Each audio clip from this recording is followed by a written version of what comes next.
It's the peak season again for toy retailers. But species like these fluffy bunnies face a new threat. The predator disturbing their dreams is an electronic hedgehog.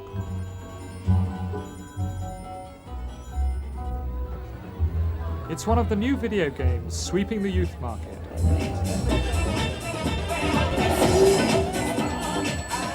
Played on an ordinary television screen with a special console, they are really just a domestic version of the games you find in amusement arcades. Much depends on the crucial Christmas season, but the UK market for video games could reach £500 or £600 million this year. At this party in Hamleys last Tuesday to launch Sega's Mark II version of Sonic the Hedgehog, there was plenty of celebratory hype. That's an incredible number. I think worldwide we may have got to 5 million pieces today. As Sega's Nick Alexander told the partygoers, they pre-sold 750,000 copies to the shops with a retail value of £27 million. The biggest album of recent years sold 2 million copies at around 10 quid a time. That's £20 million. That's 30% than Sonic has taken on its first day. The explosion in video games like these has been quite extraordinary. Even though we're in one of the worst recessions this century and consumer spending's flattened its back, sales of video games this year are expected to at least double. So it's going to be a bumper Christmas for Sega and for Nintendo, the two Japanese rivals who've cornered this market. The problem is video games are taking away sales from other parts of the leisure industry.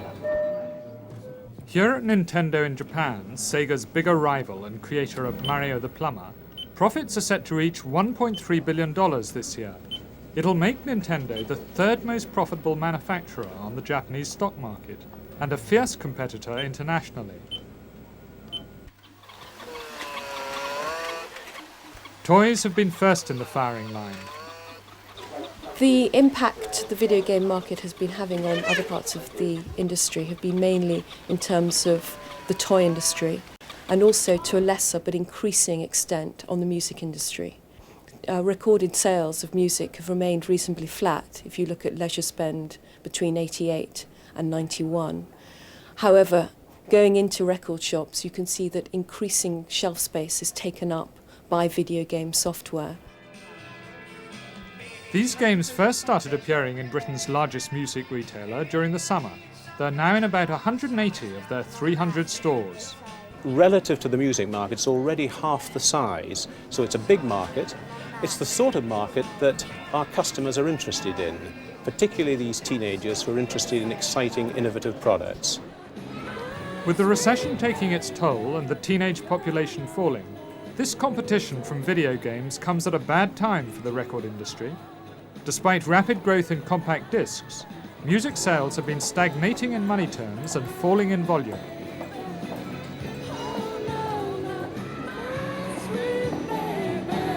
Dear Roy, thanks for your note of November 19. Ed Bicknell, manager of Dire Straits, the world's biggest-selling rock band on compact disc, says the industry is getting a temporary boost from the switch to CDs, but it's not facing up to the fundamental problems. When I was growing up,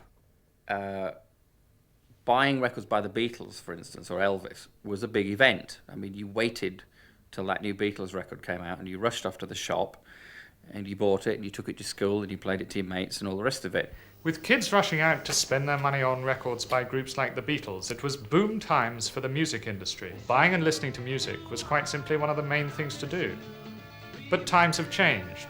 Technology has transformed home entertainment. And many young kids now are growing up spending their time and their money on this kind of strange electronic world. Hey, you lot, guess what we got? Sonic 2. Later. For the video games generation, it's each new bit of game software which is greeted with such intense interest. And the games are rapidly put through their paces to see how they shape up. Where the hell am I? What am I doing? Look at that. This is flying around. Look, I spun around.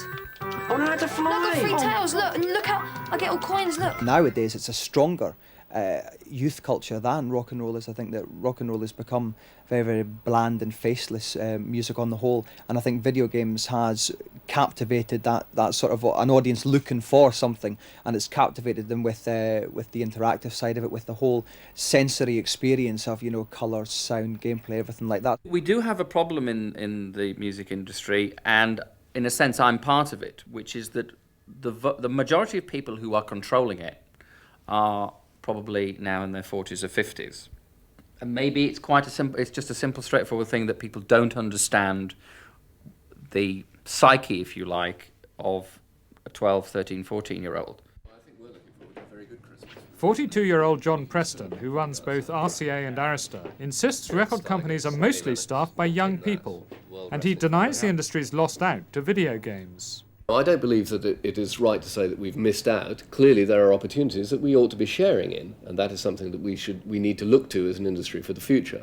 However, the fact of the matter is that really what's happened is that there have been changes in music, and the good record companies respond to those changes. Possibly bad record companies won't respond. But whether or not the music industry is still in touch with today's youth, are video games really going to last? Consultants Booz Allen and Hamilton reckon they are here to stay, and that the UK market's still relatively immature.